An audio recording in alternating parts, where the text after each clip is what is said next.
ఘనత అంతా ఎవరికి రావాలంటే ఆయనకే చెల్లాలి. దేవునికి స్తోత్రం. మనం ప్రార్థన చేసాం, మరి కుటుంబం ప్రార్థన చేశారు, ఏమండి, అందరూ ప్రార్థన చేసాం, కానీ దేవుడు కార్యం చేశారు. ఆయనకే సమస్త ఘనత కలుగునుగాక. మరిన్ని కార్యాలు ప్రభు చేయబోతున్నారు. ఎందుకంటే నేను నమ్ముతున్నాను దేవుని వాక్యాన్ని బట్టి. ఆయన ఆశ్రయించిన వారిని ఎట్టి పరిస్థితుల్లో విడిచిపెట్టేవాడు కాదు. ఆయన విడిచిపెట్టడు. ఆయన ఆశ్రయించిన నరుడు ధన్యుడు అని చెప్పబడతా ఉంది. మనుషులను నమ్ముకున్నట కంటే యెహోవాను ఆశ్రయించుట మేలు, రాజులను నమ్ముకోవడం కంటే యెహోవాను ఆశ్రయించుట మేలు. కాబట్టి ఆయన ఆశ్రయించినటువంటి మనం ధన్యులు. ఒకవేళ ఈరోజు కొంచెం చిన్న స్థితిలో ఉండొచ్చు, తక్కువగా కనబడవచ్చు, తక్కువ చేయబడవచ్చు కూడా, కానీ నువ్వు మాత్రం తక్కువ కాదు. నేను చెప్పాను కదా, మనకున్న చదువును బట్టి కానీ, మనకున్నటువంటి ప్రియుల అందాన్ని బట్టి కానీ, మనకున్నటువంటి ఐశ్వర్యాన్ని బట్టి కానీ కాదు, కానీ మన మీద దేవుడు పెట్టినటువంటి ఆ యొక్క విలువైనటువంటి అమూల్యమైనటువంటి ఆ రక్తమును బట్టి, నీ చేతిలో ఉన్న పరిశుద్ధ గ్రంథాన్ని బట్టి, నీ బ్రతుకులోకి వచ్చినటువంటి పరిశుద్ధాత్మని అభిషేకాన్ని బట్టి నీవు మనము విలువైనటువంటి వారు. దేవునికి స్తోత్రం. ఏదైనా దాని తర్వాత ఇంకా. కాబట్టి ఈ రోజున నాకు అది తక్కువైంది, తక్కువ, ఈ లోకరీతిగా తక్కువ ఉండొచ్చు, కానీ ఆత్మీయంగా మాత్రం ఆయన గొప్ప వెల మన మీద పెట్టాడు. ఎప్పుడైనా మనము విలువైనటువంటి వారమే. దేవునికి స్తోత్రం. అందుకనే క్రైస్తవుడు బ్రతికినా వెయ్యి అంటాడు, చచ్చినా వెయ్యి అంటాడు. బతికినా 1000, చచ్చినా 1000. కాబట్టి విలువ తగ్గదు. దేవునికి స్తోత్రం. దేవుని వాక్యాన్ని బట్టి ఆలోచించుకోవాలి. మన జీవితానికి విలువనిచ్చింది ఏంటంటే సిలువ. విలువనిచ్చింది ఏంటంటే ఆయన పరిశుద్ధమైన రక్తం, ఆయన పరిశుద్ధ లేఖనాలు, ఆయన పరిశుద్ధాత్ముడు. ప్రియులారా, ఆయన మనకి ఇవ్వబోయేటువంటి పరిశుద్ధమైన పరలోక రాజ్యం. దేవునికి మహిమ కలుగును గాక. ఈ లోకంలో మనం ఉన్నటువంటి ఈ లోకము అశాశ్వతమైంది. కాబట్టి దేనిని బట్టి మనం అతిశయించొద్దు, ఆయన్ని బట్టి అతిశయించేవారుగా ఉందాం. అర్థమవుతుందా? దేన్ని బట్టి అతిశయిస్తున్నావు ఒకవేళ నీవు, కానీ ఆయన్ని బట్టి అతిశయించేవా, నీ అతిశయం గొప్పది. దేవునికి స్తోత్రం. మరి దేన్ని బట్టి అతిశయించామా, పడిపోతాం మనం. దేన్ని బట్టి అతిశయించిన ఏమైపోతాం తెలుసా? ఆ కీర్తన గ్రంథంలో మనం ఇప్పుడు 24 చదివాం కదా, పక్కన ఇలా తిప్పండి, 20వ కీర్తన చూడండి. 20వ కీర్తన 7వ వచనం. కొందరు రథములను బట్టియో, కొందరు గుర్రములను బట్టియో అతిశయపడుదురు, మనమైతే మన దేవుడైన యెహోవా నామమును బట్టి అతిశయపడుదము అంటున్నాడు. దేని బట్టి అతిశయపడదాము? మన దేవుడైన యెహోవా నామమును బట్టి. క్రొత్త నిబంధనలోనైతే యేసుక్రీస్తు ప్రభు యొక్క నామాన్ని బట్టి మనం అతిశయపడేవారిగా ఉండాలి. పౌలు భక్తుడు అంటాడు కదా, అతిశయపడుట నాకు తగదు కానీ అతిశయపడవలసి వచ్చినది. ఎందుకో తెలుసా? నన్ను ఆయన కరుణించాడు. ఎందుకో తెలుసా? నన్ను ఆయన విడిపించాడు. ఎందుకో తెలుసా? ఆయన నా కళ్ళు తెరిచాడు. ఎందుకో తెలుసా? ఆయన నన్ను దర్శించాడు. ఎందుకో తెలుసా? ఆయన తన ఆత్మతో నన్ను నింపాడు. ఆయన కృపలో నన్ను నడిపిస్తూ ఉన్నాడు. హల్లెలూయా. ఆయన కోసం కోట్లకు పడగలెత్తినటువంటి పౌలు బీదవాడైపోవడానికి ఇష్టపడ్డాడు.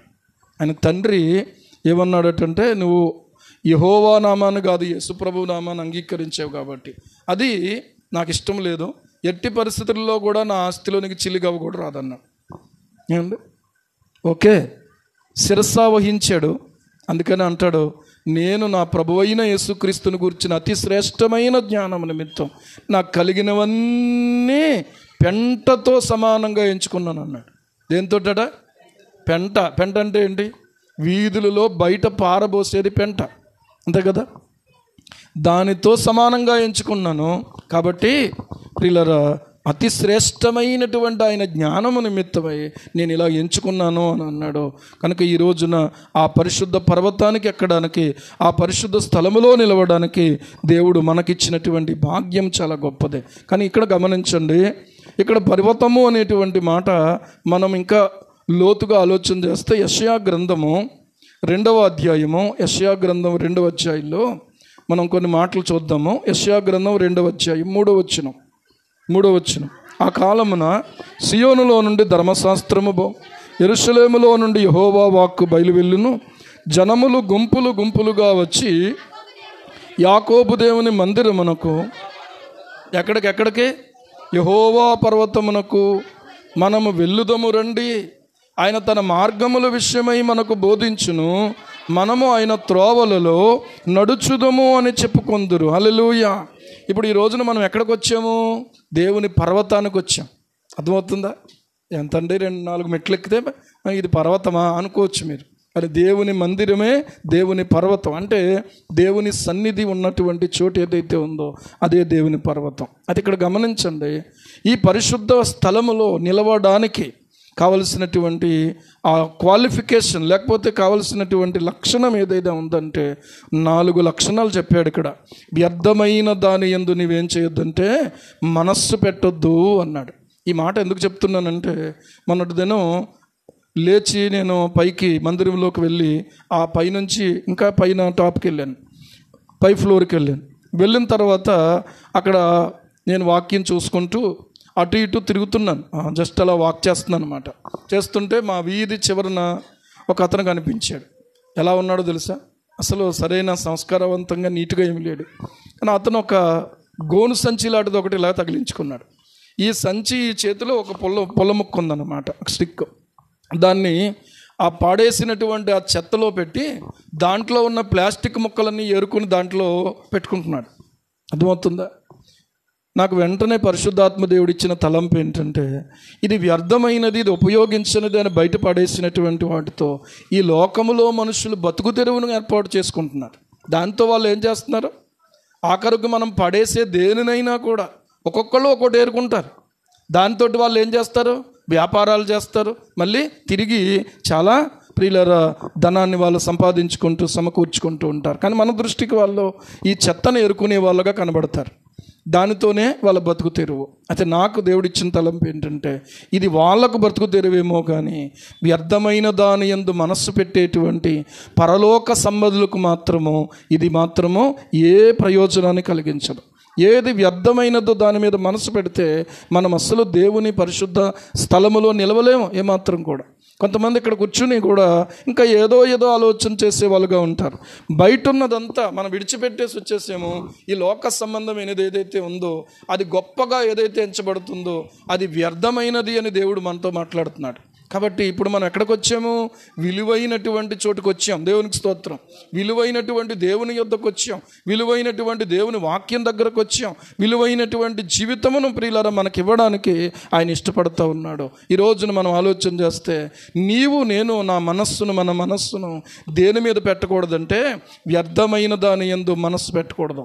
మరి నిన్నటి దినం ఒక వీడియో చూశాను. దాంట్లో భక్త సింగ్ గారి గురించి ఒక దైవ సేవకుడు ఇలా చెప్పాడు. ఏమనో తెలుసా? ఎవరైనప్పటికీ కూడా మందిరంలోకి వచ్చినటువంటి తర్వాత ఒకరితో ఒకరు మాట్లాడుకోకూడదంట అసలు.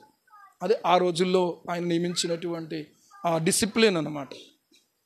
ఒకరితో ఒకరు ఏం చేయకూడదు. ఇక్కడికి వచ్చిన తర్వాత ఆఖరికి తల్లి కొడుకులైనా సరే, తల్లి కూతుళ్ళు అయినా సరే, లేకపోతే అత్తమామలైనా సరే, ఎవరైనా సరే ఎవరు కూడా ఎవరితోనూ ఏం చేయకూడదు. అంటే ఇక్కడికి వచ్చిన తర్వాత మీరు మాట్లాడకూడదు. బయట ఏదన్నా వ్యవహారాలు బయట చూసుకోవాలంట. ఎంత క్రమశిక్షణ నిజంగా! దేవుని యొక్క సన్నిధిలో ప్రియులారా మనము ఎదురుగా దేవుని వాక్యం పెట్టుకొని ఎదురుగా దేవుని ఉంచుకొని మనము మన పనుల్లో ఉంటే అది ఎలా గౌరవించినట్టు అవుతుంది ఆయన్ని? ముఖ్యమంత్రి గారే మనతో మాట్లాడుతున్నారు అనుకోండి, పక్కన మన అబ్బాయి ఉన్నాడు అనుకోండి, ఆడేదో ఆ నాన్న అంటున్నాడు, ఓకే ఇప్పుడు ఎట్రా అని. ఒకవేళ చిన్నోడైతే ఏం చేస్తాం? కళ్ళు ఎర్ర చేస్తాం. అవును సార్ అంటూ ఉంటాం. మహాదేవుడు, సర్వశక్తిమంతుడు, కనికర సంపన్నుడు, ఆయన మనతో మాట్లాడుతున్నాడు అనే స్పృహ మనకుంటే మనం ఇంకొకరితో మాట్లాడడం కానీ, ఇంకొకరితో ఇగో ఈ చీర ఎక్కడ కొన్నామని కానీ ఆడవాళ్ళు కానీ, లేకపోతే ఇదిగో ఈ వాచ్ ఎక్కడ కొన్నామని మగోళ్ళు కానీ ఏముంటాయి? ఇంకా మనకు అయ్యే కదా ఉంటాయి. ఎక్కడ దొరుకుతుంది? నేను చాలా ట్రై చేశాను. అప్పుడే మొత్తం కష్టం అంతా మళ్ళీ ఎప్పుడు దొరకనట్టు, ఇంకెప్పుడు మళ్ళీ మాట్లాడడానికి అవకాశం లేనట్టు. ఇదేంటిది? వ్యర్థమైంది. ఈరోజు ధరించాము, మళ్ళీ కాసేపటికి సాయంత్రానికి ఇది ఏం చేస్తాము? ఇది పాతదైపోద్ది. రేపు మళ్ళీ వేసుకోవాలంటే బాగా ఒకవేళ మురికైపోతే పక్కన పడేస్తాం. అంటే మళ్ళీ దీన్ని పాతదంటాం. అలాంటిది అప్పటికప్పుడు పాతబడిపోయేటువంటిది దాని గురించి ఊరికే ఆలోచన చేసుకోవడం. ఈరోజున చూస్తే ఫోన్లో ఎన్నో రకాల మోడల్స్. ఒక అబ్బాయి ఒక వీడియోలో చెప్పాడు ఏంటంటే మీరు ఎన్ని ఒకవేళ లక్షలు పెట్టి కొనుక్కున్నా కొద్ది రోజుల తర్వాత అది మళ్ళీ మామూలు ఫోన్లాగా కనపడుతుంది. ముందు మాత్రం మీకు ఎలా కనపడుతుంది? చాలా సూపర్, అబ్బో ఈ ఫోను నా యొక్క ఐడెంటిటీ అనుకుంటాడు. అని తీరా కొన్ని రోజులు అయిన తర్వాత మళ్ళీ అది సాటిస్ఫై అవ్వదు, మనస్సుకు సంతృప్తినివ్వదు. కాబట్టి ఈరోజు ఆలోచన చేసుకుందాం ఏంటంటే, వ్యర్థమైన దాని యందు నీవు మనస్సు పెట్టొద్దు. ప్రియులారా గమనించండి, దేవుని వాక్యంలో దేవుడు ఏది వ్యర్థం అన్నాడో ఆ వ్యర్థమైనది ఏదైతే ఉందో దాని మీద, ఒక ప్రయోజనకరమైనటువంటి దానికి ఏదైనా మంచిది ఉందనుకోండి, దాని మీద మనము మనస్సు పెట్టేవాళ్ళుగా ఉండాలి. అది ఆరోగ్యానికి ఉపయోగపడాలి, ఆత్మకు ఉపయోగపడాలి, దేవునికి మనం దగ్గర చేసేది అవ్వాలి. లేకపోయినట్లయితే దాని మీద మనం ఏం చేయకూడదంటే మనస్సు పెట్టకూడదు. అర్థమైందా? దేవుడు ఏదైతే వద్దన్నాడో దాని మీదనే మనస్సు పెట్టినందుకు కదా ఆదాము హవ్వలు ఏమయ్యారు? అపవాది మాట విన్నారు. అపవాది మాట అవ్వ వింది, తర్వాత ఇక ఈయన కూడా విన్నట్టు అయింది. ఎందుకంటే ఆదాము ఎప్పుడైతే అవ్వతో ఏకీభవించాడో సర్పముతో కూడా ఏకీభవించినట్టు అయిపోయింది. ఇక్కడ గమనించాల్సిన విషయం ఏంటంటే, దేవుడు ఏదొద్దన్నాడో ఎందుకు చేయకూడదు, ఎందుకు వినకూడదు, ఎందుకు వెళ్ళకూడదు, ఎందుకు అక్కడ కూర్చోకూడదు. నేను ఊరికే నా సరదాకు కూర్చుంటాను అంతే. ఏం సరదాకు కూర్చుంటావు? అక్కడికి వెళ్ళి ఒక బురద గుంటలో ఎవడన్నా కూర్చుంటాడు? వెళ్ళి బురద గుంటలో చిచ్చిచ్చి అదేంటండి మీరు అసలు మర్యాదగా మాట్లాడుతున్నారు ఏమన్నా? ఇక్కడ కూర్చోండి సార్ అని చెప్పి అక్కడ కింద అంతా బురద ఉంది, ఏం పర్లేదు ఇక్కడ కూర్చోండి అన్నారు అనుకోండి, ఏమన్నా అసలు మీకు ఏమైనా మర్యాద ఉందా అని అన్నట్టు చూస్తాం. కాబట్టి ఈ రోజున ఆలోచన చేస్తే ఏది వ్యర్థమైనదో ప్రియులారా దానిని మనము మనస్సు పెట్టనటువంటి వారిగా ఉండాలని దేవుడు కోరుతున్నాడు. అది ఏది ప్రయోజనకరం కాదో, ఏది మేలుకరం కాదో దాన్ని మనము దాని మీద నుంచి మన మనస్సును ఏం చేయాలి? తిప్పివేసుకోవాలి. కీర్తనల గ్రంథంలో 119వ కీర్తనలో ఒక ప్రార్థన చేస్తాడు. ఏమని ప్రార్థన చేస్తాడు అని అంటే, వ్యర్థమైన దానిని అనుసరించకుండానట్లు నా హృదయాన్ని తిప్పివేయుము అని దేవుణ్ణి బతిమాలుతాడు. 37వ చరణం, వ్యర్థమైన వాటిని చూడకుండా నా కన్నులు త్రిప్పివేయుము, నీ మార్గములలో నడుచుకొనుటకు నన్ను బ్రతికింపుము అని అంటున్నాడు. ఎందులో బ్రతకడానికి? నీ మార్గములలో బ్రతకడానికి. చూడండి, వ్యర్థమైనది ఏదైతే ఉందో దానివల్ల ఉపయోగము లేని దగ్గర ఈ రోజున ఎక్కువ సమయం గడపడం, ఎక్కువగా మాట్లాడుకోవడం, ఎక్కువగా షేర్లు చేసుకోవడం, ఎక్కువగా ఇలాంటివి జరుగుతూ ఉన్నాయి. మరి నువ్వు ఇంకా దేవుని సన్నిధిని ఏమి నిలబడగలవు? వాక్యం మీద ఎక్కడ మనసు నిలబడుతుంది? ఆ వ్యర్థమైన దాని దగ్గరికి వెళ్ళిపోతుంది, వ్యర్థమైన విషయాల మీదకి వెళ్ళిపోతుంది దృష్టి. కనుక ఈ రోజున ఆలోచించుకుందాం ఏంటంటే, కడగబడినటువంటి హృదయముగా, కడగబడినటువంటి మనస్సుగా నీ మనస్సు దేవుని ఎదుట ఆయన వైపుకు నీ హృదయాన్ని, మనస్సును ఏం చేయాలి? నీవు తిప్పుకోవాలి. దేవునికి స్తోత్రం. నీ మనస్సును డైవర్ట్ చేసే చాలా ఉంటాయి. అతి పరిశుద్ధముగా, ఎంతో దేవునికి సమీపంగా, దేవుడు అతనికి తోడుగా ఉండగా యోసేపుకు అక్కడ ఒక వ్యర్థమైన విషయం తన కళ్ళ ముందుకు వచ్చింది. కానీ యోసేపు ఏం చేశాడంటే, ఆ వ్యర్థమైనది నాకొద్దు, ఏదైనా దేవుడు ఇవ్వాలనుకుంటే తగిన కాలంలో ఇస్తాడు, తగిన పద్ధతిలో ఇస్తాడు, తగినటువంటి మార్గంలో ఇస్తాడు. అంతేగాని అక్రమమైనటువంటి మార్గంలో, అక్రమమైనటువంటి ఆలోచన విధానంలో, ఎవరికీ తెలియకుండా రహస్యమైనటువంటి జీవితంలో ఇవ్వడు. ఆయన ఎలాగిస్తాడు అని అంటే, అది హుందాతనంగా దేవుడు ఇస్తాడు. దేవునికి స్తోత్రం. అదొక క్రమమైన పద్ధతిలో దేవుడు ఇస్తాడు. ఈ రోజున నీవు తప్పుడు మార్గాల్లోకి వెళ్ళి, ప్రియులారా దేవుడు నన్ను తప్పించాడు అని అనుకుంటూ ఒకవేళ గనక మోసపోతూ ఉన్నట్లయితే ఒకసారి యోసేపు యొక్క జీవితాన్ని చూడు.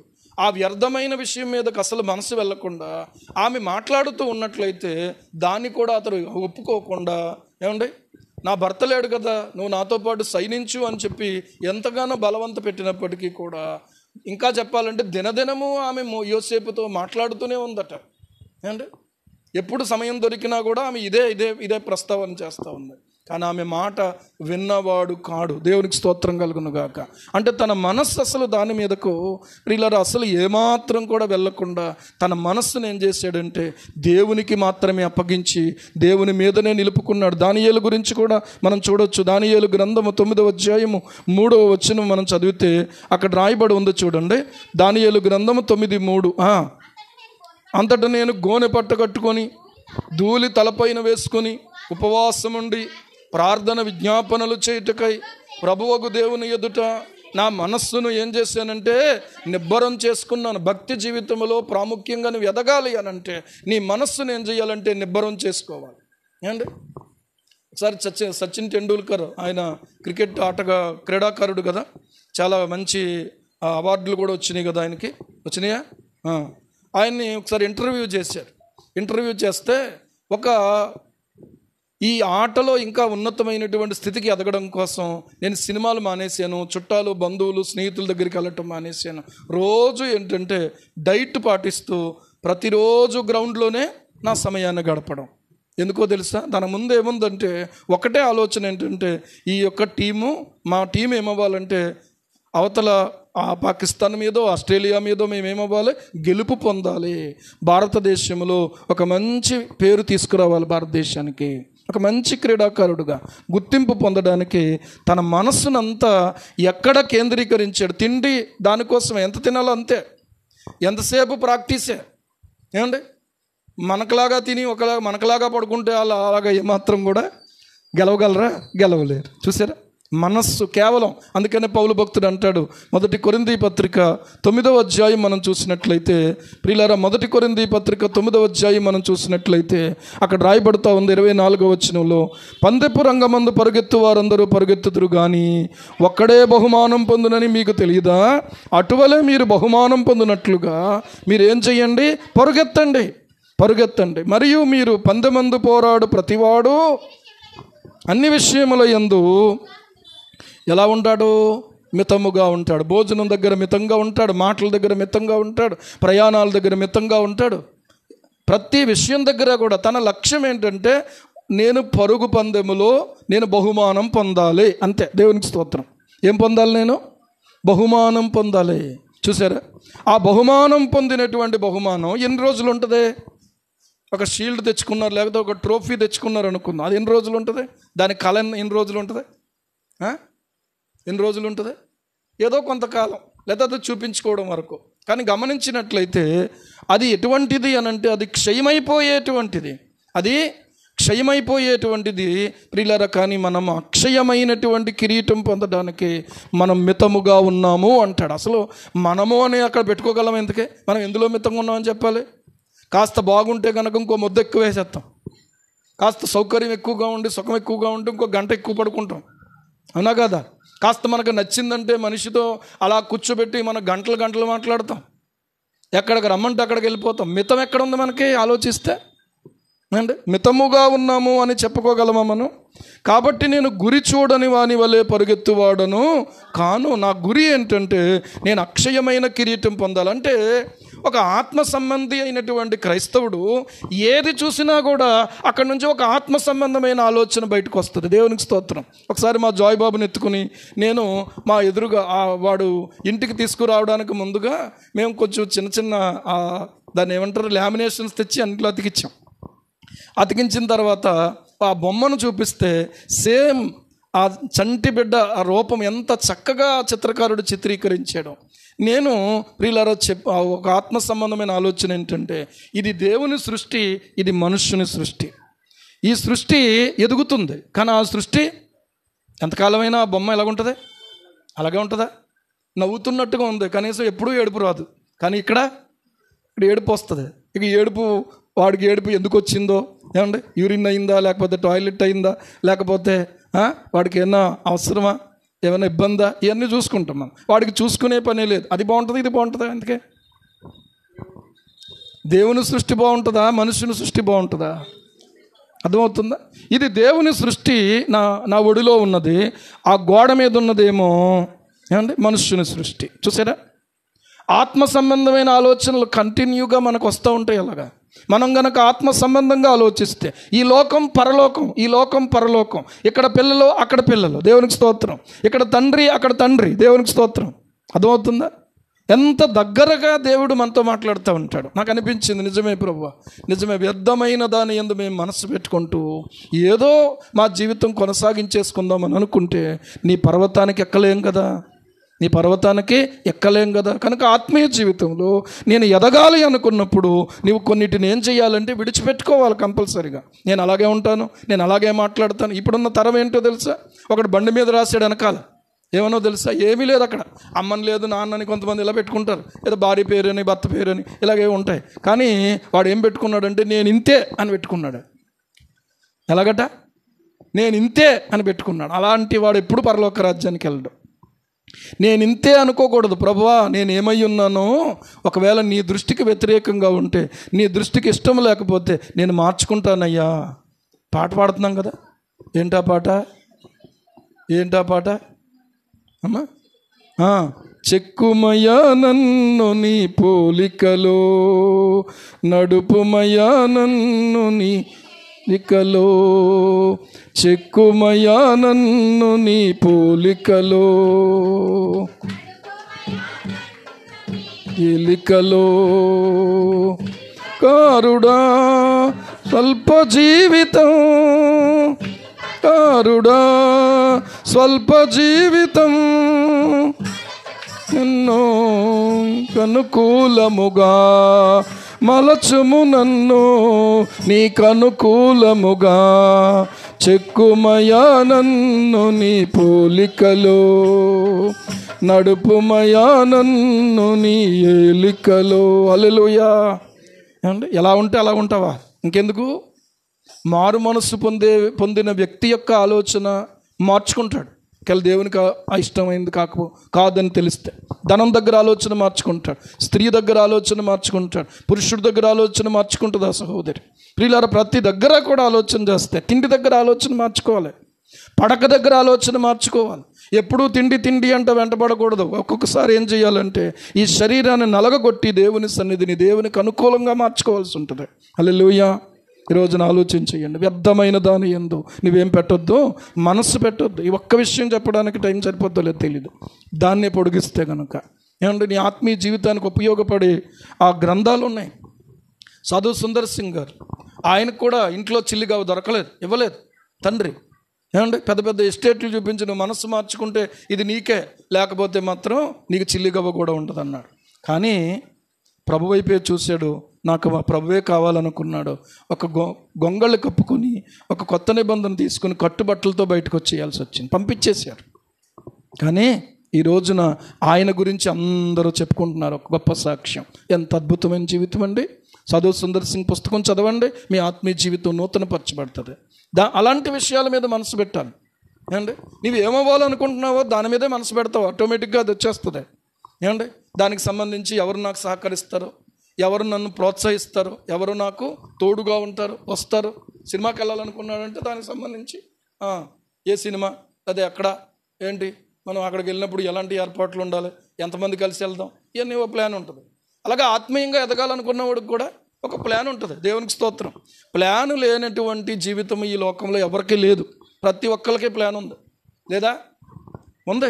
కానీ ఈ రోజున మనము ప్లాన్ చేసుకోవాల్సింది ఏంటంటే, ప్రభువా, ఒకవేళ నేను ఆత్మీయ జీవితంలో ఎదగడానికి నా మనస్సు పలు రకాలుగా వెళ్ళిపోతుంటే నా మనస్సు తిన్నగా నిలుపుకోవడానికి నీవు సహాయం చేయను. కొన్నిసార్లు మనసు ఏమనిపిస్తుంది తెలుసా? ఒకసారి ఏమో ఆత్మలో ఎదగాలనిపిస్తుంది, వర్ధిల్లాలనిపిస్తుంది. కానీ మన ఆదాయం చూసుకుని, మన పరిస్థితులు చూసుకుని, ఇతరులతో పోల్చుకుని ఏమండి మనం ఏమనుకుంటాం తెలుసా? ఆ స్థాయికి వచ్చిన తర్వాత అప్పుడు ఆలోచన చేద్దాం. ఇప్పుడు ఎందుకులే ఈ ఆలోచన, ఇప్పుడు అంతలా ఎక్కువ అనుకుంటే మనం ఎక్కువగా దేవునిలో మనసు పెడితే కష్టమైపోద్దేమో, ఎంజాయ్ చేయలేమేమో. అందుకనే కొంతమంది ఆలోచన ఏంటో తెలుసా? ఇప్పుడు నీకున్న లైఫ్ని నువ్వు ఎంజాయ్ చేయాలి. ఏం ఎంజాయ్ చేయాలి అంటే, ఏం చేయాలట? ఎంజాయ్ చేయాలి. ఇక్కడ ఎంజాయ్కి ఏం తక్కువ వచ్చింది? ఎంజాయ్కి ఏం తక్కువ వచ్చింది? దేవుని వాక్యములో సంతోషం ఉంది, దేవుని సన్నిధిలో సంతోషం ఉంది, దేవుని కొరకు పనిచేయటంలో సంతోషం ఉంది, దేవుని గురించి ప్రియులారా ఎంతో సంతోషం ఉంది. హల్లెలూయా. కనుక ప్రియులారా, వ్యర్థమైన దాని యందు నువ్వేం చేయొద్దంటే మనస్సు పెట్టొద్దు అని చెప్తున్నాడు. ఏది నీ మనస్సును దేవుని నుంచి దూరం చేస్తుందో అదే వ్యర్థమైందని గుర్తించాలి. ఏదైనప్పటికీ కూడా అదే. దేన్ని ఎక్కువగా ప్రేమిస్తున్నావో, ప్రభువా నీకంటే ఎక్కువ మాత్రం నేను దేనిని ప్రేమించకుండా నీవు నాకు సహాయం చేయి ప్రభువా. నేను అనుకుంటాను ఏంటంటే, అప్పుడప్పుడు మనకి దేవుని కంటే కొంతమంది పిల్లల మీదనో, భార్య మీదనో, భర్త మీదనో, లేకపోతే ప్రేమ తప్పు కాదు సుమా నేను చెప్పేది. పరపురుషుణ్ణి ప్రేమిస్తే తప్పు, కానీ సొంత భర్తను ప్రేమిస్తే అది ఆరోగ్యకరమైంది, మేలుకరమైంది, అది సరైంది కూడా. దేవునికి స్తోత్రం. పరస్త్రీని ప్రేమిస్తే తప్పు, సొంత స్త్రీని ప్రేమించకపోతే తప్పు. అర్థమవుతుందా? దేవుని తర్వాత ఎవరైనప్పటికీ కూడా అనేటువంటి స్థిరమైన అభిప్రాయాన్ని మనం ఏర్పాటు చేసుకోవాలి. హల్లెలూయా. వ్యర్థమైన దాని యందు మనం ఏం చేయొద్దంటే మనస్సు పెట్టొద్దు. ఇంకా చెప్పాలంటే ఈ లోకములో మాత్రమే ఉపయోగపడి పరలోకానికి మనం చేరకుండా అడ్డుకునేవి ఏదైతే ఉందో ప్రతి దానికి మనం దూరంగా ఉండాలి. ఏమంటారు? ఎంత ఉంటే సుఖం ఏంటండి, ఏం పట్టుకెళ్ళాడండి అంటారు. ఏం పట్టుకెళ్ళాడండి? ఎవరన్నా పట్టుకెళ్ళే అవకాశం ఉందా? అక్కడ కూడా పట్టుకెళ్ళిపోతారు మన వాళ్ళు, పట్టుకెళ్ళడానికి అవకాశం ఉంటే.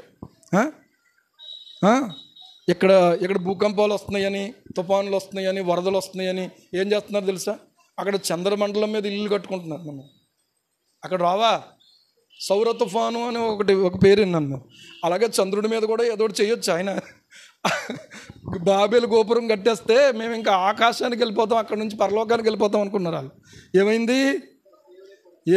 ఆయన దిగి వచ్చి ఒకళ్ళకొకళ్ళకి భాషలు తారుమారు చేసేసి ఒకరికొకరికి అర్థం కాకుండా చెదరగొట్టేసి ఏమండి మరలా దేవుడు తన ఆత్మ ద్వారా ఐక్యపరుస్తున్నాడు. ఇప్పుడు దేవునికి స్తోత్రం కలుగును గాక.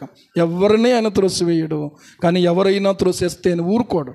ఏంట్రా నువ్వేమనుకుంటున్నావు అన్నట్టు ద్వంద్వ. కాబట్టి వ్యర్థమైన దాని యందు మనం ఏం చేయకూడదంటే మనస్సు పెట్టకూడదు. గమనించుకోండి, ప్రార్థన చేసుకోండి. ఏని మీద మనస్సు పెట్టి ఈ రోజు వరకు ఇంకా ఆత్మీయ జీవితంలో ఎదగలేకపోతున్నాం. కొంతమందికి ఉన్న దాన్ని బట్టి తృప్తి ఉండదు, లేని దానికోసం ఊరికే ఆలోచన చేసుకోవటం, బెంగ పెట్టుకోవడం, బాధపడటం. ప్రభువా, నాకున్న దానిని బట్టి నేను సంతృప్తి చెంది సంతుష్టి సహితమైన దైవభక్తి గొప్ప లాభ సాధనం అంట. దేవునికి స్తోత్రం. ఎంత లాభ సాధనం? గొప్ప లాభ సాధనం. అలాగే దేవుని వాక్యమును గైకొనుట వలన మనకు గొప్ప లాభము కలుగును అని చెప్తాడు. దయచేసి 19వ కీర్తన 11వ చరణం చూడండి. 19వ కీర్తన 11వ చరణం. వాటి వలన నీ సేవకుడు హెచ్చరిక నందును, వాటిని గైకొనుట వలన ఏం కలుగుతుంది? గొప్ప లాభము కలుగును. కనుక ప్రియులారా, మనము దేని మీద మనస్సు పెడుతున్నామో అది దేవుణ్ణి మహిమపరచడానికి ఆటంకమైతే దాన్ని పక్కకు తోసేసి మనం ముందుకు వెళ్ళేవారిగా ఉండాలి. కానీ దాన్ని ఆధారం చేసుకుని ఏమండి దాన్నే మనము ప్రియులారా ఎక్కువగా చేయకుండా మనం జాగ్రత్త పడేవారిగా ఉందాం. దేవుడు అట్టి కృప మనకు దయచేయును గాక. ఆమేన్. ఆలోచించేద్దాం. రెండవది ఏంటంటే కపటముగా ప్రమాణము చేయకయు. ఎలాగ ప్రమాణం చేయొద్దట? కపటముగా ప్రమాణము చేయొద్దు. అంటే నీవు చేసే ప్రమాణము ఎలా ఉండాలంటే అది కపటమైన ప్రమాణంగా ఉండదు. కపటమైన ప్రమాణం ఎలాగుంటుందో తెలుసా? అప్పటికి పని నెరవేర్చుకోవడానికి ఉపయోగించేది కపటమైన ప్రమాణం. కష్టమైన, నష్టమైన, ఇరుకైనా, ఇబ్బంది అయినా కూడా మాట ఇచ్చాము అంటే దానికి కట్టుబడేది యథార్థమైన ప్రమాణం. అర్థమవుతుందా? అయితే ఇంతకీ అది పాత నిబంధన. కొత్త నిబంధన ప్రకారంగా మనం ఒట్టు పెట్టడం కానీ ప్రమాణం చేయటం కానీ చేయకూడదు. మన మాట ఏదైతే మనం అన్నామో ఆ మాట అవునంటే అవును, కాదంటే కాదు అన్నట్టుగా ఉండాలన్నాడు. యాకోబు రాసినటువంటి పత్రిక అది చూడండి, 5వ అధ్యాయం. యాకోబు రాసిన పత్రిక 5వ అధ్యాయం 12వ వచనం. త్వరగా చదవండి. నా సహోదరులారా, ముఖ్యమైన సంగతి ఏదనగా ఆకాశము తోడని కానీ, భూమి తోడని కానీ, మరి దేని తోడని కానీ, అంటే తల్లి తోడు, అమ్మ తోడు, లేకపోతే నాన్న తోడు, లేకపోతే భర్త తోడు, లేకపోతే పిల్లల తోడు, ఇలాంటి తోడులు ఉంటాయి కదా. ఏ తోడని కానీ ఒట్టు పెట్టుకొనక మీరు తీర్పు పాలు కాకుండానట్లు అవునంటే అవును, కాదంటే కాదు అని ఉండవలెను అని చెప్తున్నాడు. ఎలా ఉండాలో చెప్తున్నటువంటి మాట. అవునంటే అవును అన్నట్టు ఉండాలి, కాదంటే కాదన్నట్టు ఉండాలట. అలాగా మనం ఉంటే ప్రియులారా దేవుని యొక్క సన్నిధిలో మనం ఇంకనూ ఏమవుతుందో తెలుసా? ఆత్మీయంగా ఆయనకి ఇంకా సమీపస్తులం కాగలుగుతాం. ఆయన యథార్థవంతుడు. యథార్థ హృదయము గలవారిని బలపరచడానికి దేవుని కనుదృష్టి ఏం చేస్తున్నాడో తెలుసా? లోకమందంతటా సంచారం చేస్తుందట. ఏమండి? ఎవరి ఎడల? ఆయన ఎడల. దేవునికి స్తోత్రం. 2వ దినవృత్తాంతాల గ్రంథం 16వ అధ్యాయము 9వ వచనం అనుకుంటా. చూడండి దయచేసి. 2వ దినవృత్తాంతాల గ్రంథం 16వ అధ్యాయం 9వ వచనం. ఎస్. తన ఎడల యథార్థ హృదయము గలవారిని బలపరచుటకై యెహోవా కనుదృష్టి లోకమందంతటా ఏం చేస్తుంది? సంచారము చేయుచున్నది. ఈ విషయమందు నీవు మతి తప్పి ప్రవర్తించేవు గనుక ఇది మొదలుకొని నీకు యుద్ధములే కలుగును. కొంతమంది జీవితంలో సమాధానం ఉండదు. ఎందుకో తెలుసా? ఆయన ఎడల యథార్థ హృదయము గలవారిగా లేకపోవడమే. ఇక్కడ గమనించినట్లయితే తన ఎడల యథార్థ హృదయము గలవారిని బలపరచడం కోసమట యెహోవా కనుదృష్టి లోకమందంతటా సంచారం చేస్తుంది. కనుక యథార్థమైన జీవితం, యథార్థమైన ప్రమాణం, యథార్థమైనటువంటి ప్రియులారా లక్షణాన్ని మనం కలిగి ఉండాలి. దేవుడు యోబు గురించి చెప్తూ ఏమండి, అతనికి ఎంత ఆస్తి ఉందో, అతనికి ఎంత పిల్లలు ఉన్నారని చెప్పలే. ఏమని చెప్పాడు? ఫస్ట్ మనమైతే ఎక్కడ మొదలెడతాం? ముందు ఆస్తి దగ్గర, లేకపోతే అందం దగ్గర మొదలెడతాం. కానీ ఆయన ఎక్కడ మొదలు పెట్టాడు? క్రైస్తవ జీవితంలో నేను ప్రాధాన్యమైనటువంటి స్థానం దేనికి ఇవ్వాలంటే యథార్థత. హల్లెలూయా. యథార్థత. కష్టమవుతుంది ఏమండి, కష్టమవుతుంది, కానీ అలా ఉంటేనే దేవునికి మనం ఇష్టలం అవుతాం. దేవునికి స్తోత్రం. హల్లెలూయా. ఏమండి, కొంతమంది చూడండి పని చేస్తారు. మిమ్మల్ని గురించి కాదు సుమా నేను చెప్పేది, కొంతమందిని చూశాను, గమనించాను. ఎందుకు మా తోటలోనే కొంతమంది పనిచేసేవారు. మా తాతగారు హయాంలో పనిచేసినప్పుడు వాళ్ళు అడిగేదేమో డైరెక్ట్గా తీసుకెళ్ళేవారు. అడగకుండా పక్కకే, ఇప్పుడు కంచి ఉంటుంది, ఆ కంచి నుంచి అవతలకి వేసేస్తే అవతలోటి చేనులోకి వెళ్ళిపోద్ది. మనకు సంబంధించింది కాదు. ఇలా వెళ్ళి అక్కడి నుంచి మళ్ళీ అది పట్టుకుని అలాగ వెళ్ళేవారు. ఏమైంది, యథార్థంగా అడిగినప్పుడు ఏదో కొంత ఇచ్చారు, మనకు ఎలాగో కొంత ఇస్తారని తెలుసు కాబట్టి ఇంకొంత మనం బయటకు వేసేసుకుంటే ఇలా సైకిల్ వేసుకుని అలా వెళ్ళి ఆ పక్క నుంచి ముందు ఇక్కడ మూట కట్టుకున్నాడు, వెళ్తున్నాను సార్ అన్నాడు, వెళ్ళిపోయాడు. ఆ వెళ్ళిపోయినాడు మళ్ళీ పక్క చేలోకి వెళ్ళాల్సిన అవసరం ఎందుకు ఏర్పడింది అంటే ఇది ఏంటంటే యథార్థత లేకపోవడం. యథార్థత లేకపోవడం. అవసరం ఉన్నా అవసరం లేకపోయినా, కొంతమంది అవసరం లేకపోయినా అవసరం ఉందంటారు. కొంతమంది ప్రియులారా అలాగున దీన్ని దాపరికంగా వాళ్ళ యొక్క జీవితంలో వాళ్ళు బతుకుతూ ఉంటారు. అది మంచిది కాదు, అది మేలుకరం కాదు. ప్రియులారా ఉన్నది ఉన్నట్టుగా అవతల వాళ్ళు ఏమనుకుంటే అనుకోనివ్వండి. ఏమండి, మీకు చెప్పాను కదా, ఒక ఎస్ఐ గారు ఆయన చెప్పినటువంటి మాట ఏంటంటే, నేను ప్రభువుని నమ్ముకున్నానండి, నేను లంచం ఇవ్వను, లంచం తీసుకోను. అదేంటయ్యా, నువ్వు తీసుకుని మాకు ఇవ్వచ్చు కదా అంటే, మీకు కావాల్సింది డబ్బులే కదా, నా జీతంలో నుంచే మీకు ఇస్తానన్నాడు. ఈరోజుకి అదే పరిస్థితిలో ఉన్నాడు. పెళ్ళయింది, 8 మాసాలు అయింది పెళ్ళయ్యి, అదే పద్ధతిలో ఉన్నాడు, మారలేదు. పెళ్ళయ్యాక బోర్డు ఖర్చులు ఉంటాయి, తర్వాత మళ్ళీ పిల్లలు అందులోకి ఇప్పుడు ప్లే స్కూల్ నుంచి మొదలు పెడుతున్నారు. స్టడీ అంటే మనం డైరెక్ట్గా కాన్వెంట్లో వేసి ఎత్తలేదు. ఆ ప్లే స్కూల్కి బోర్డు అంత డబ్బులు అవుతాయి. మనం ఏం చేస్తున్నాం, వాళ్ళు ఇచ్చింది మనం తీసుకుంటున్నాం, వాళ్ళకి ఉపకారం చేస్తున్నాం. మీరు ఏదైనా చెప్పండి, నేను ప్రభువుని నమ్ముకున్నాను, నేను అలా చేయనని నిలబడ్డాడు. యథార్థవంతులుగా నిలబడే వారి కోసమే దేవుడు చూస్తున్నాడు. హల్లెలూయా. అంటే ఈ రోజున ప్రియులారా పక్కదారులు తొలగకుండా మనం జాగ్రత్త పడేవారిగా ఉండాలి. ఆలోచన చేసుకుందాం. కపటముగా మీరేం చేయొద్దంటే ప్రమాణం చేసేవారిగా ఉండకూడదు. మూడవది చూడండి, నిర్దోషమైన చేతులు. నిర్దోషమైన చేతులు ఏమండి అంటే ఒకరిని ప్రియులారా దోషులుగా నిలబెట్టేటువంటి పరిస్థితి మన జీవితంలో, మనల్ని దోషులుగా చేసే కొన్ని క్రియలు ఉంటాయి. నిర్దోషమైనటువంటి చేతులు అంటే దేవుని యొక్క సన్నిధిని, దేవుని మీదని ఆధారపడుతూ చేతుల కష్టార్జితమును మాత్రమే అనుభవించే చేతులుగా ఉండాలి. హల్లెలూయా. అర్థమవుతుందా? దేవుడు నువ్వు ఏది చేసినా దీవిస్తాను అనలేదు సుమా, మీరు తప్పుగా ఆలోచించుకుంటున్నారు ఆ విషయంలో. నీ చేతుల కష్టార్జితము నీవు అనుభవించదు అన్నాడు కీర్తన 128. ఏమండి, ఒక లంచాలు తీసుకుని ఇల్లు కట్టుకున్నాడు. ఆ ఇంటిని కూడా యెహోవా ఇచ్చెను, దేవుడే దీన్ని ఆశీర్వదించాడని చెప్తున్నాడు అక్కడ వ్యక్తి. ఆ వెనకాల ఉన్న వాళ్ళు మాట్లాడుకుంటున్నారట ఏంటంటే, రే ఆయన చెప్పేది ఏంటి అసలు, ఇది ఎలాంటివాడు, అందరి దగ్గర లంచాలు తీసుకుని ఇదిగో ఇది ఒకరి దగ్గర తీసుకున్నాడు, ఇది ఒకరి దగ్గర తీసుకున్నాడు అని చెప్పుకుంటున్నారు. అర్థమవుతుందా? దేవునికి మహిమ ఏమన్నా ఉందా అక్కడ? అంటే నిర్దోషమైన చేతులు ఉన్నాయా?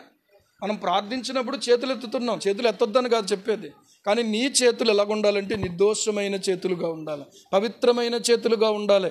లంచము తీసుకున్న చేతులుగా కానీ, ఒకరిని చంపిన చేతులుగా కానీ, రక్తముతో తడిసిన చేతులుగా కానీ ఉండకూడదు. దావీదుతో దేవుడు అంటాడు, ఇదిగో నువ్వు మందిరం కట్టాలనుకుంటున్నావు, కట్టమన్నాడు. నాతాను చెప్పాడు ఆ మాట, మంచిదే కదా అని కట్టమన్నాడు. కానీ నాతాను నువ్వు ఎందుకు తొందరపడ్డావు, వెళ్ళిపోయి మళ్ళీ దావీదుతో చెప్పి ఈ మాట, అతని చేతులు రక్తము వలికించిన చేతులు, అతను నాకు మందిరం కట్టకూడదు, నాకు ఇష్టం లేదన్నాడు. అతను అంటే నాకు ఇష్టమే, కానీ అతని చేతులు ఎలాంటి చేతులు? రక్తము వలికించిన చేతులు, కాబట్టి నాకు మందిరం కట్టకూడదు అన్నాడు. ఈరోజున ఆలోచన చేసుకోండి, నీవు ఎలాంటి చేతులతో పట్టుకొచ్చినా దేవుడు తీసుకోడు. నిర్దోషమైనటువంటి చేతులు అన్నాడు అంతే.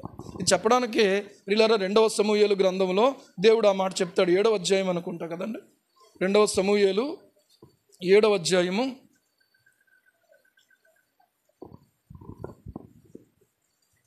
2వ సమూయేలు గ్రంథము 7వ అధ్యాయము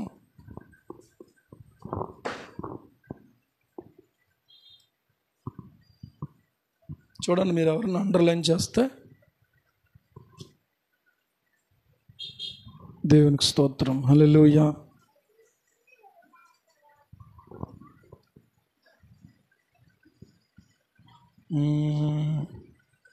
దేవుని కొరకు బ్రతికెదవా, దేవుని చిత్తము చేసేదవా, దేవుని కొరకు బ్రతికెదవా, దేవుని చిత్తము చేసేదవా, కృపలను తలంచుచు క్రీస్తును చేరెదవా, కృపలను తలంచుచు క్రీస్తును చేరెదవా, భక్తులందరిన్ కాచు దేవుని ప్రేమను చాటెదవా, దేవుని కొరకు బ్రతికెదవా, దేవుని చిత్తము చేసేదవా, దేవుని కొరకు బ్రతికెదవా, దేవుని చిత్తము చేసేదవా. అమ్మా 4 ఏది 7:4 2 సమూయేలు 7:4 చదవండి. అయితే ఆ రాత్రి యెహోవా వాక్కు నాతానునకు ప్రత్యక్షమై సెలవిచ్చినది ఏమనగా, నీవు పోయి నా సేవకుడకు దావీదుతో ఇట్లనము, యెహోవా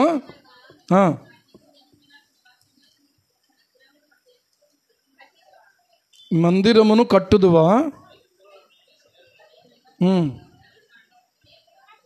ఓకే అది కాదనమ్మా, 2 సార్లు ప్రస్తావన ఉంటుంది కదా. చూపిస్తున్న పాత బైబిల్ అయితే అండర్లైన్ చేసి ఉండొచ్చు. సరే, ఏది ఏమైనా నేను చెప్పింది మీకు లేఖనంలో చూపిస్తాను. మెట్టుకు దేవుడు ఏమన్నాడంటే, సొలొమోనుతో నేను మందిరం కట్టించుకుంటాను, నేను అతని దినముల్లో నెమ్మది కలుగు చేస్తాను, అతనితో నాకు మందిరాన్ని కట్టించుకుంటానని దేవుడు చెప్పినటువంటి మాట. నీవు రక్తము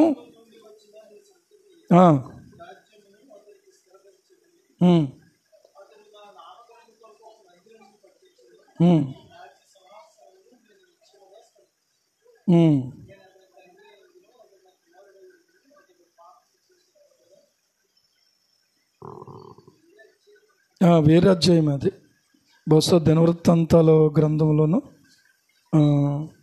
5వ అధ్యాయం చూడండి. 1 రాజుల గ్రంథం 5వ అధ్యాయం. యెహోవా నా తండ్రి అయిన దావీదు శత్రువులను అతని పాదముల క్రింద అనొచ్చు వరకు అన్ని వైపులను యుద్ధములు అతనికి కలిగి ఉండెను. తన దేవుడైన యెహోవా నామ ఘనతకు అతడు మందిరమును కట్టింప వీలు లేకపోయేనన్న సంగతిని వెరుగుదువు. ఇప్పుడు శత్రువు ఒకడును లేకుండాను, అపాయమేమియు కలగకుండాను నా దేవుడైన యెహోవా నలుదిశలను నాకు నెమ్మది కలుగజేసి దయచేసి ఉన్నాడు.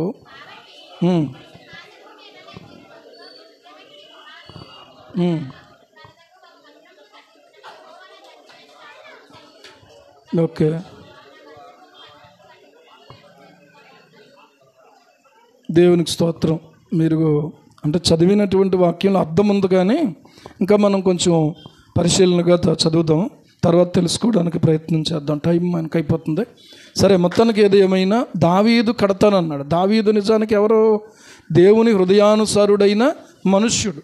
దేవుడికి దావీదు అంటే చాలా ఇష్టం. కానీ దావీదును దేవుడు ఏమన్నాడంటే, నువ్వు మాత్రం నాకు మందిరం కట్టొద్దు, ఎందుకంటే కట్టడానికి నీ గర్భవాసమున ఒక కుమారుడిని ఇస్తాను, ఆ కుమారుడు నా కొరకు మందిరం కడతాడు, అతడు రక్తము ఒలికించేవాడుగా ఉండడం. దేవునికి స్తోత్రం.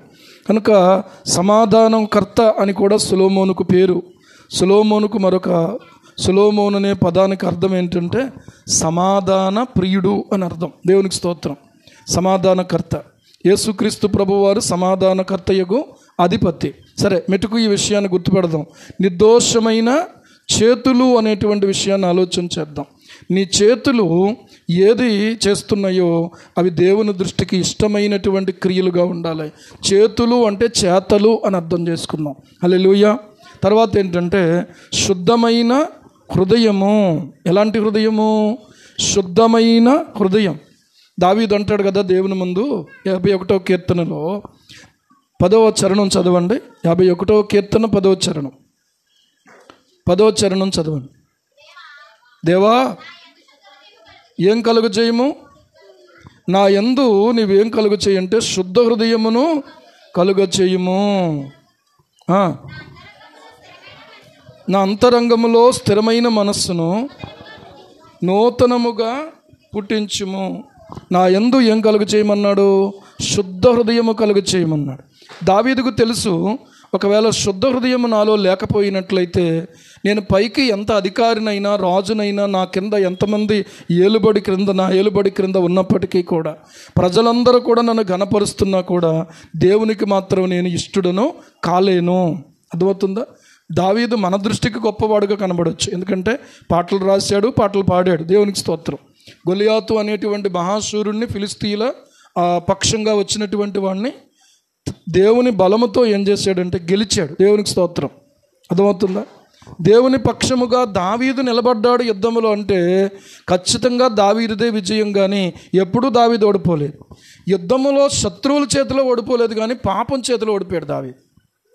అర్థమవుతుందా? ఎక్కడ ఓడిపోయాడండి? మనం కూడా శ్రమల విషయంలో తట్టుకొని నిలబడి ఎంతైనా ప్రభువా అని అనేవారిగా ఉండొచ్చు. కొన్నిసార్లు పాపము చేత ప్రియులారా మనము ప్రేరేపించబడి పక్కకు తొలగిపోయేవారిగా ఉండొచ్చు. పాపము అంటే మీ దృష్టిలో ఫలానాది పాపం అని అనుకోవచ్చు. దేవుడు ఏది అసహించుకుంటాడో అదే పాపం, దేవునికి ఏది ఇష్టమైందో అదే పరిశుద్ధత. మీరు ఈ ప్రత్యేకమైన నిర్వచనం గుర్తుపెట్టుకోవాలి. దేవునికి స్తోత్రం. దేవుడు ఏది అసహించుకుంటాడో అది పాపం, దేవుడు ఏదైతే ఇష్టపడతాడో అది పరిశుద్ధత. అర్థమవుతుందా? మన దృష్టిలో ఏంటంటే ఫలానాది చేయట్లేదు నేను అనే గర్వం ఉంది చూసారా? ఆ గర్వం కూడా పాపమే దేవుని దృష్టిలో. ఒకళ్ళు బాగుంటారు మనకంటే, వాళ్ళని చూస్తే మనకు అసూయ వచ్చేస్తూ ఉంటుంది. ఎట్రా ఆడు నిన్నటిదాకా సైకిల్ మీద తిరిగాడు రాడు. అదే ఒకవేళ మనమైతే అంటే దేవుడి దయ వల్ల నేను సైకిల్ కాకుండా దేవుడు నన్ను జ్ఞాపకం చేసుకుని నాకు కారు ఇచ్చాడు, నాకు బండి ఇచ్చాడు, ఇది మనం గొప్పతనంగా చెప్పుకునే వాళ్ళగా ఉంటాం. వాళ్ళకు బాగుపడితే వాళ్ళకి మరి దేవుడు ఇవ్వలేదా? దేవుడు ఇచ్చాడని ఒప్పుకోదు మన మనస్సాక్షి. ఇది అసూయ లోపల. ఈ పాపమా కాదా? క్యాన్సర్ అంటారు. క్యాన్సర్ ముందు చిన్నగానే బయలుదేరుతుంది, ఒక చిన్న పుండు లేకపోతే ఏదోటి లోపల కణితిలాగా చిన్నదే పొక్కులాగా అండి. దాన్ని మొదట గుర్తించుకోం మనం. దాన్ని కొంచెం ఇంకా పెరిగి పెద్దదైన తర్వాత, అది పుండు అయిన తర్వాత నెమ్మదిగా అది వ్యాపించడం మొదలు పెట్టినటువంటి తర్వాత క్యాన్సర్ వచ్చిందని చెప్పుకుంటారు. కానీ క్యాన్సర్ కంటే ప్రమాదకరమైనది ఏంటంటే అసూయ, గర్వం అండి. ఇంకా చెప్పాలంటే ప్రియులారా కామ వికారం. ఎంతమంది బలైపోతున్నారండి దీనికి? ఎంతమంది బలైపోతున్నారు? రోజు ఈ వార్తలే కదా. ఎందుకు? కారణం ఏంటి అని అంటే హృదయాలు ఎలాగ లేవంటే శుద్ధ హృదయాలుగా లేవు. ఈ రోజున ప్రియులారా ఎవరి హృదయమో శుద్ధ హృదయమో దేవుడి పర్వతానికి వాళ్ళే ఎక్కగలుగుతారు. దేవునికి స్తోత్రం. దేవుని ప్రత్యక్షత వాళ్ళకే దొరుకుతుంది, దేవుని సన్నిధి వాళ్ళకే దొరుకుతుంది, దేవుని యొక్క ప్రసన్నత వాళ్ళకే దొరుకుతుంది. అంటే నాకు దొరకదా అండి అని అనొద్దు ప్రియులారా. ఎవరికైనా ఆయన ఇస్తాడు. కానీ ఈ లక్షణాలు నాలో ఉన్నాయా లేవా అనే దాని గురించి మనలో ఒక సిద్ధపాటు ఉండాలి. పూర్వకాలంలో ఆ గది కడిగేసి ఆ ఫోటోలన్నిటి దగ్గర మనం చేసేవాళ్ళం. కానీ ఇప్పుడు గది కాదు కడుక్కోవాల్సింది, ఈ గది కడుక్కోవాలి. దేవునికి స్తోత్రం. ఆ గదిలో దేవుడు ఉండడు, ఈ గదిలో ఉంటాడు దేవుడు. హల్లెలూయా. ఏ గదిలో ఉంటాడు అండి? మనం ఎంతో నిష్ట అనుకుంటాం, అదే గొప్ప నిష్ట. ఇప్పుడు కూడా మన వాళ్ళు ఇంకా మనకు తెలియ మన కుటుంబాలలో ఉన్నటువంటి కొంతమంది అదే పరిస్థితుల్లో ఉన్నారు అండి. కనుక ఈ రోజున ప్రియులారా ఈ గది ఎప్పటికప్పుడు శుద్ధిగా ఉండాలి. హృదయాన్ని శుద్ధి చేసుకునేవారు ధన్యులట, వారు దేవుణ్ణి చూస్తారు. దేవునికి స్తోత్రం. ఇంకా అంతకంటే భాగ్యం ఏంటండి? వాళ్ళే దేవుని చూస్తారు అని అంటే అర్థం ఏంటంటే ఇంకా మిగిలిన వాళ్ళు చూడలేరు. చూడడం అంటే అర్థం ఏంటి? దేవుణ్ణి చూస్తారు ప్రతి విషయంలో. ఒక దైవజనుడు అన్నాడు ఏంటంటే హృదయ శుద్ధి గల వారు ధన్యులు, వారు దేవుని చూచెదరు అని అంటే వాళ్ళు ప్రతి విషయంలో దేవుణ్ణి చూస్తారట. దేవునికి స్తోత్రం. ప్రతి విషయంలో కూడా, కష్టంలో కూడా వాళ్ళు దేవుణ్ణి చూస్తారు. ఒకవేళ ఎవరైనా ద్వేషించినా కూడా అక్కడ కూడా వాళ్ళు దేవుణ్ణి చూస్తారు. ఎవరైనా ప్రియులారా వాళ్ళను తక్కువ చేసినా కూడా అక్కడ కూడా దేవుణ్ణి చూస్తారు వాళ్ళు. దావీదు ఏమంటాడు? తన గురించి వ్యతిరేకంగా మాట్లాడి ఆ షిమీ అనేటువంటి వ్యక్తిని గురించి ఏమన్నాడంటే వాడికి యెహోవా సెలవిచ్చాడేమో, వాని శపింపనివ్వండి, ఒకవేళ వాని శాపమునకు బదులుగా దేవుడే నాకు మేలు చేయనేమో అంటాడు అండి. అక్కడ పక్కనే ఉన్నటువంటి యోవాబు ఏమంటాడంటే చచ్చిన కుక్క వంటి వాడు ఈడవడండి, అసలు నా రాజుగారి మీద ఇంత పెద్ద మాట వాడుతున్నాడు వీడు అసలు ఈ బతుకెంత ఈడంతా అన్నాడు. పొద్దున ఆయన కంగారు పడకండి, దేవుడే వాని శాపానికి బదులుగా నాకు మేలు చేయనేమో అని చెప్పి ఏం చేశాడో తెలుసా? అక్కడ ఆ పరిస్థితుల్లో ఒకవేళ వేసేయండి అన్నాడు అనుకోండి, ఒకవేళ దావీదు కానీ, యోవాబు వెంటనే వేసేయడానికి కత్తి రెడీగా పెట్టుకున్నాడు. అభిషేక్ ఇద్దరు కూడా సెరూయ కుమారులైనటువంటి మీతో నాకేం పొందు, మీరు అలా ఉండండి. దేవుడు వానికి సెలవిచ్చాడేమో. ఇంకొక మాట కూడా వాడాడు, ఏంటంటే నా కడుపును పుట్టిన నా కుమారుడే నాకు విరోధంగా అయిపోతే వీడెంత, అసలు వాడు బతుకెంత. కాబట్టి మీరు ఏమనొద్దు, దేవుడు సెలవిచ్చాడేమో అని దాన్ని స్వీకరించాడు. దేవునికి స్తోత్రం కలుగును కాక. హల్లెలూయా. అంటే ఘనతనైతే స్వీకరిస్తాం, కానీ అవమానాన్ని ఎవరు స్వీకరిస్తాం? ఎవరన్నా ఎంత మనలో ఒక రకమైన ఫీలింగ్ వచ్చేదో, ఎంత ఫీలింగ్ వచ్చేస్తుందో, ఒకవేళ మనల్ని కాకపోయినా మనల్ని ఒకవేళ కన్నటువంటి తల్లిదండ్రులైనా ఎవరైనా ఏమైనా తక్కువ చేసి మాట్లాడితే ఎంత ఫీలింగ్ వచ్చేస్తుందో మనకి కదా, నిజంగా. కానీ ఓర్చుకోవడం కష్టం. కానీ దావీదు దేవుని హృదయాన్ని అనుసరించాడు. ఒకటే మాట అన్నాడు, దేవుడు వాడికి సెలవిచ్చాడేమో. ఆయన సెలవు లేకుండా వాడు అలా మాట్లాడలేడు. దేవుడు సెలవిచ్చాడు ఏమండి, జరగనివ్వండి ఏమండి. మనం భక్తిలో పెంచినటువంటి సేవకులు అనేవారు ఏంటంటే, let them come let them go, వచ్చిదేదో రాని పోయిదేదో పోనీ అనేవారు.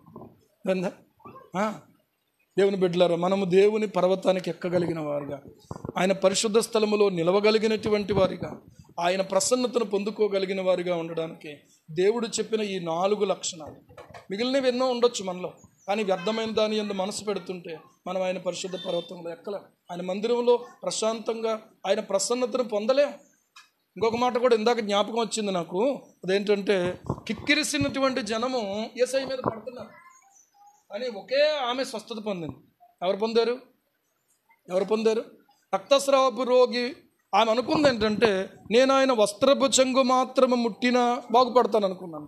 కానీ అది ఎంత కష్టమో తెలుసా ఆ రోజుల్లో. ఒకవేళ ఆమె రక్తస్రావపు రోగి అని తెలిసిపోతే కనుక రాళ్ళేసి చంపేస్తారు. ఆమె తెలిసితే చావే ఇంకా ఆమెకి, ధర్మశాస్త్ర ప్రకారం.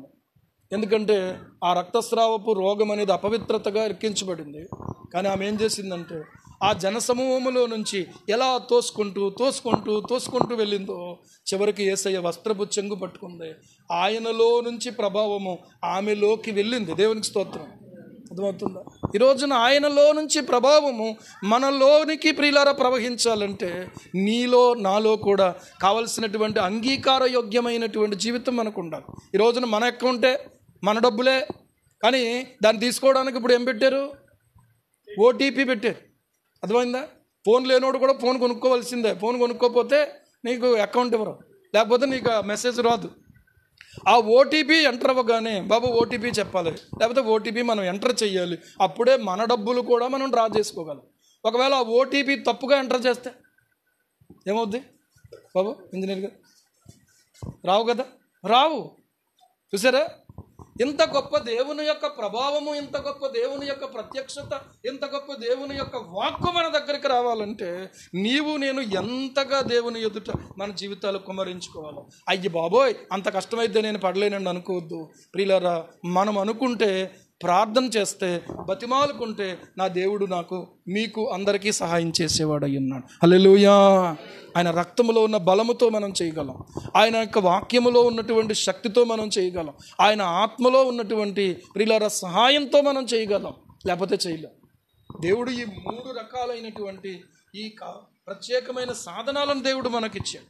చేయలేకపోవడం ఏంటి అంటే, చేయలేకపోవడం ఏమీ లేదే. మోషే చేయగలిగాడు, ఆ కాలంలోనే మోషే పొందగలిగాడు. హనోకు చేయగలిగాడు, హనోకు పొందగలిగాడు. పౌలు చేయగలిగాడు, అపోస్తలులు చేయగలిగారు, నాటి సంఘము చేయగలిగింది. ఈ రోజున మనం ఏమైపోయామో తెలుసా? ఆయన ఇచ్చే వాటితో తృప్తి పొందుతున్నాం. ఏదైనా కొదువయిందంటే ప్రభువా నాకు అది కొదువయ్యింది, ప్రభువా నాకు అది కొదువయ్యింది. కానీ అది కాదు కొదువవుతా. ఏం కొదువయ్యిందో తెలుసా? ఆయన పరిశుద్ధ పర్వతంలో ఎక్కాలి, ఆయన మందిరంలో మనం నిలవాలి, ఆయన పరిశుద్ధ స్థలంలో నిలవగలగాలి. నేను ప్రభువా నీ ప్రత్యక్షత కావాలి, నీ ప్రసన్నత కావాలని కోరుకోలేకపోతున్నాం. ప్రియులారా, అదేదో తక్కువైపోయింది అనుకుంటున్నాం, కానీ అసలు ఇది తక్కువ అవ్వకుండా చూసుకోవాల్సిన బాధ్యత మనకు లేదా చెప్పండి, ఆలోచించండి. ఇది మనకు సంబంధం కాదా? ఆయన ఇచ్చేవేమో మనకు సంబంధమా? అమ్మ పెట్టే భోజనం సంబంధం, కానీ అమ్మ మనకు సంబంధం కాదా? ప్రియులారా, ఆలోచన చెయ్యండి. పిల్లలు భర్త తెచ్చేటువంటివన్నీ నీకు సంబంధం కానీ భర్త నీకు సంబంధం కాదా? భార్య నీ కోసం చేసేవన్నీ నీకు సంబంధం కానీ భార్య నీకు సంబంధం కాదా? ఈ రోజున యాంత్రికమైనటువంటి విధానంలో ఒకరికొకరికి విలువ లేకుండా అయిపోయిన రోజుల్లో బతుకుతున్నాం మనం. అలాగే దేవుని వైపుగా కూడా చూస్తే దేవుడు మనకు తన ప్రసన్నతను ఇవ్వాలని, తన ప్రత్యక్షతను ఇవ్వాలని, తన వాక్యాన్ని ఇంకా మనకు నేర్పించాలని ప్రియులారా ఆయన మనల్ని ప్రేమిస్తూ ఉంటే మనం మాత్రం నాకు అది ఇస్తే చాలు, ఇది ఇస్తే చాలు, నేను నిలబడి సాక్ష్యం చెప్పేస్తాను అయిపోద్ది అనుకుంటున్నాం మనం. అయిపోద్దా? నేను ఎప్పుడు కూడా ఈ రోజుల్లో జ్ఞాపకం చేసుకుంటున్నమాట, మీకు జ్ఞాపకం చేసే మాట, ప్రియులారా నీవు ఎప్పటికీ దేవుని సాక్షిగానే ఉండాలి. దేవునికి స్తోత్రం. హల్లెలూయా. నజరేతువాడా నిన్ను చూడాలి, నా యేసునాథా నిన్ను చేరాలి, నీదు రక్తధారలే నన్ను కడగాలి, నీదు సాక్షిగా నేను బ్రతకాలి, నజరేతువాడా నిన్ను చూడాలి. హల్లెలూయా. ఎలా బ్రతకాలి? ఎలా బ్రతకాలి? నీదు సాక్షిగా నేను బ్రతకాలి. ఈ సంగతి అర్థమైన వాళ్ళు మాత్రం దేవునికి స్తోత్రం చెప్పండి. హల్లెలూయా. ఆయన సాక్షిగా, ప్రభువా నేను నీ సాక్షిగా బ్రతకాలి. ఏమండి, ఎవరు ఉప్పు తిన్నామో వాళ్ళకు విరోధంగా మాట్లాడితే చాలా భయంకరమైన పాపం అంట. ఎవరు ఉప్పు తిన్నామో మనం వాళ్ళకు విరోధంగా మాట్లాడితే భయంకరమైన పాపం.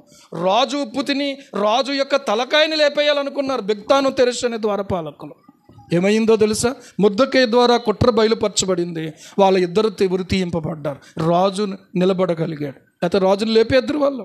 అంతటి సాహసవంతులే అండి. ఎవరు ఉప్పు తిన్నారు వాళ్ళు? ఎవరు పంచని బతుకుతున్నారు వాళ్ళు? రాజుగారు ఉప్పు తిని ఎస్తేరు గ్రంథంలో ప్రియులారా మనం చూస్తే అక్కడ స్పష్టంగా రాయబడి ఉంది. వారి కుట్ర ఏదైతే ఉందో మొర్దెకై ద్వారా బయలుపరచబడింది. రాజు యొక్క సముఖములో అది రాయబడింది. రాజ్య చట్టంలో అండి రాయబడింది. రాయబడుతున్నటువంటి గ్రంథం మనకు కూడా ఉంది. నువ్వేం చేస్తున్నావో, నువ్వు ఎలా బ్రతుకుతున్నావో అదంతా దేవుడు రాస్తూ ప్రియులారా మన ముందు పెట్టబోతున్నాడు. అందుకనే తీర్పు ఉంది మనకే. అందుకనే తీర్పు ఉంది అండి. ఈ నోటి మాటలను బట్టి నీకు తీర్పు ఉందన్నాడు ఆయన. నా మటుకు నేను భయపడుతూనే ఈ మాట చెప్తున్నాను. ఎంతమంది అయినా ప్రియులారా మన బ్రతుకుని ఇక్కడే ఏం చెయ్యాలి? రేపు ఆదివారం ప్రభు బల్ల కార్యక్రమం అనుకుంటుంది. కానీ ఇక్కడ గమనించండి, మనల్ని మనమే విమర్శించుకోవాలి. ఎదుటోడిని వేలుపెట్టి చూపించటం కాదు. ఎదుటోడిని ఎందుకండి వేలుపెట్టి చూపించటం?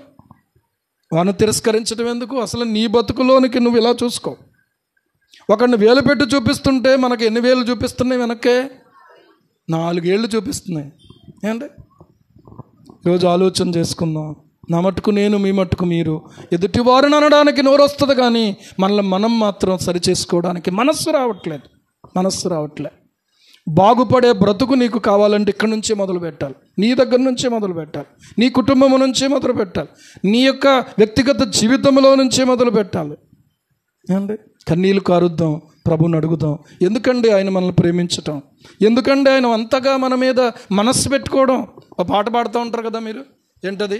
నేనంటే నీకెందుకు, నా ఊసే నీకెందుకు కదా. నిజంగా మన గురించి తలంచుకోవడానికి మనం ఏ పాటి వారము, ఏ పాటి వాళ్ళని చెప్పండి. కుండ గొప్పదా, కొమ్మరివాడు గొప్పవాడా? కొమ్మరివాడు గొప్పవాడా, కుండ గొప్పదా? కుమ్మరివాడే గొప్పవాడు, సృష్టికర్తే గొప్పవాడు. దేవునికి స్తోత్రం. మన విమోచకుడే గొప్పవాడు. ఇలాంటి పనికి మాలినటువంటి మనలను ప్రేమించి మన కోసం ఆయన రక్తాన్ని చిందించి ధారపోసి ప్రాణాన్ని పణముగా పెట్టి మరణాన్ని పొంది సమాధిని జయించి తిరిగి లేచి నీ కోసం నా కోసం పరలోకములో స్థలం సిద్ధపరచడానికి వెళ్ళాడు. ఆయనదండి గొప్పతనం అంతా. హల్లెలూయా. రేపు అక్కడికి వెళ్ళిన తర్వాత అందుకని ఎప్పుడూ ఆరాధన చేస్తూనే ఉంటారు భక్తులు. ఏమండి, ఇక్కడ మొదలెట్టిన ఆరాధన అక్కడ కంటిన్యూ అవుతుంది. దేవునికి స్తోత్రం. ప్రార్థన చేసుకుందాం. ఎక్కువగా మనము సమయాన్ని గడపకుండా ప్రార్థనలో కూడా ప్రభు పాదాలు పట్టుకుందాం. ప్రభు వ్యర్థమైన దాని యందు నేను మనస్సు పెట్టకుండా, రెండవదిగా కపటముగా ప్రమాణము చేయకుండా, మూడవదిగా ప్రభు నిర్దోషమైన చేతులతో, పవిత్రమైన చేతులతో నా కష్టార్జితాన్ని మాత్రమే నేను కోరుకుంటూ అనుభవిస్తూ తృప్తి చెందుతూ నిన్ను ఆరాధించడానికి నాయనా కృప చూపండి. శుద్ధ హృదయము మాకు దయచేయండి ప్రభువా. దేవా కనికరించు నాయన, కనికరించు నాయన. వీటిల్లో కొదువైపోయాం ప్రభువా. ఎన్నో ఇచ్చావు, ఎన్నో చేసావు, ఎన్నో కార్యాలు చేస్తున్నావు తండ్రి. అయ్యా తండ్రి మాకు సహాయం చేయండి, సహాయించి నీ మందిరంలోకి రావటమే పర్వతం ఎక్కే అనుభవం అని, నీ పరిశుద్ధ స్థలములో నిలవగలగడానికి ప్రభువా మాకు ఉండవలసినటువంటి లక్షణాలు, వాడు యెహోవా వలన ఆశీర్వాదమునందును తన రక్షకుడైన దేవుని వలన నీతిమత్వమునందునని మీరు సెలవిచ్చారు కదా తండ్రి. ఈ గొప్ప భాగ్యమును మా ప్రభువా మాకు మీరు ఇచ్చారు తండ్రి. నీకు స్తోత్రాలు ప్రభువా. దయచేసి మాకు సహాయం చేయండి, నాకు సహాయం చేయండి ప్రభు. ఈ రోజు నుంచి దైవజనుడా మీరు చెప్పిన ప్రకారంగా ఇదిగో ఈ విషయాల మీద నేను మనసు పెడతానన్న వాళ్ళు మీ కుడి చేయి ఎత్తి చూపించి ప్రభువుకి మాట చెప్పండి, ప్రభువుకి మాట చెప్పండి. నాకు కాదు, ప్రభువుకి మాట చెప్పండి. ఇప్పుడే మీరు ప్రభు వైపు మీ హృదయాలు తిప్పుకోండి.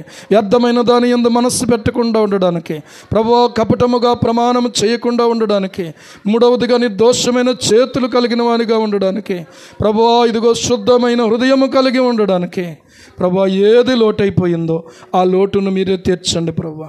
ఆ లోటులో నుంచి మీరే మమ్మల్ని విడిపించండి నాయన. ఆ లోటులో నుంచి మీరే మాకు కావలసిన సంతుష్టి సహితమైన దైవ భక్తిలోనికి మమ్మల్ని నడిపించండి నాయన. మాకేదో లేదని ఆరోగ్యం లేకపోతే ఎంతో కుమిలిపోతున్నాం, ఆర్థిక ఇబ్బందుల దగ్గర ఎంతో కుమిలిపోతున్నాం, అవసరాలు తీరకపోయినటువంటి పరిస్థితుల దగ్గర ఎంతో కుమిలిపోతున్నాం ప్రభువా. అయ్యో నా దేవుని పర్వతానికి ఎక్కడానికి, అయ్యో నా దేవుని పరిశుద్ధ స్థలములో నిలవగలగడానికి, అనుదినము అయిన ప్రత్యక్షత అనుభవించడానికి కావలసిన ఈ లక్షణాలు మాలో దయచేయవాని ప్రార్థన చేసుకుందాం. ప్రభువా దయచేసి సహాయపడండి. ఒక్క మాట అడగగలవా? అయిపోతుంది ఆరాధన, వెళ్ళిపోతున్నాం. మళ్ళీ తిరిగి తిండి, మళ్ళీ తిరిగి అవసరాలు, మళ్ళీ తిరిగి లోకం, మళ్ళీ తిరిగి ఎన్నో రకాల ఆలోచనలు మనం వెంబడిస్తున్నాయి. ప్రభువా జయ జీవితం మాకు దయచేవా. కనికరించి సహాయపడండి అయ్యా, కనికరించండి. అనారోగ్యంతో ఉండి కూడా పౌలు నీ కొరకు ఎంత గొప్ప ప్రత్యక్షతలు కలిగిన వాడుగా ఉండి, తగ్గించుకునేవాడుగా ఉండి, సాత్వికుడుగా ఉండి నీకు ఉపయోగపడే పాత్రగా ఉండగలిగాడు. ప్రభువా దయచేసి సహాయం చేయండి. కన్న తండ్రి కృతజ్ఞతలు చెల్లిస్తున్నాం. మీరు మాట్లాడిన మాటల కొరకు స్తోత్రాలు. ఈ మాటల్లో అర్థాన్ని లోతుగా గ్రహించుకొని మా జీవితాల్లో, మా బ్రతుకుల్లో ప్రభువా ఈ ఉన్నతమైన ఆత్మీయ అంతస్తులోనికి రావడానికి, నీ కుమారుడైన యేసుక్రీస్తు సారూప్యతలోనికి మార్చబడడానికి, నాయనా మమ్మల్ని చూచిన వారు మాలో నిన్ను చూడడానికి, యేసుక్రీస్తు ప్రభువును చూడడానికి సహాయం చేయండి. నడిపించి మహిమను పొందండి. యేసు ప్రభువు నామములో ప్రార్థించి స్తుతించి వేడుకుంటున్నాం మా పరమ తండ్రి. ఆమేన్.